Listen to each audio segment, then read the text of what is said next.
It's great to have you along. Tonight we are settling back into the deep freeze with a live look on the Marblehead Lighthouse cam. And even with the darkness that we have overhead, a starlit, clear evening does illuminate some of the vast ice that is now forming out on Lake Erie. And you would have figured so with how cold it's been over the past couple of days. We have now skyrocketed to nearly 40% ice coverage. This has all happened just over the past few weeks. Much of this in the western basin of Lake Erie, and getting some reports out here toward the Lake Erie Islands that this ice thickness is getting north of 6 inches in thickness. And yes, there is some ice fishing that is ongoing, but we urge you, extra caution. Always make sure you're taking your proper safety precautions if you choose to do so. Temperature-wise, as far as the wind chill, is about 10 to 20 degrees below zero. It's as cold as 14 below in Adrian, 20 below in Hillsdale, 19 below in Monroe, 18 below right now in Findlay, and 15 below in Sandusky, 12 below out toward Marblehead. Most areas are now falling below zero. We're right at 0 in Toledo, 5 below in Findlay,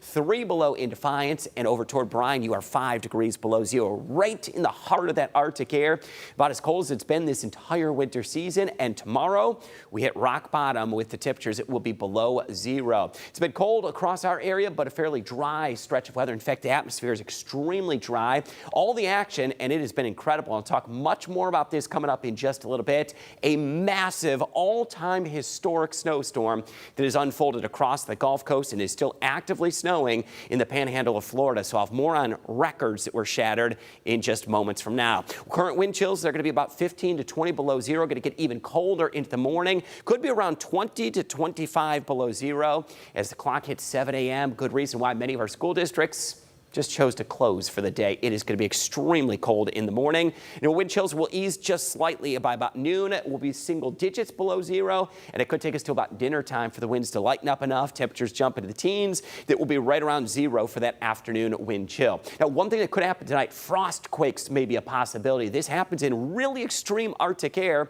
That water that is below the ground rapidly freezes, causes that to expand, and that pressure that builds between the bedrock and the soil causes fractures that can actually be a loud boom or a pop. So if you hear these in the middle of the night or early tomorrow morning, a frost quake is a possibility for tonight. And it will be bitterly cold. We're going to be right around 5 below zero. Could get some areas 5 to 10 below zero outside of the Toledo metro. A cold day Wednesday, especially early in the morning. 17 for the afternoon high. And we'll see the teens turn to 20s into Thursday. Some flurries or a passing snow shower. Mid-20s on Friday. We're dry and quiet into the weekend. Back close to 30 degrees for Saturday and Sunday. And then Monday and Tuesday, right around the freezing mark. And things do look dry and very quiet as we edge back into the 30s through the end of January.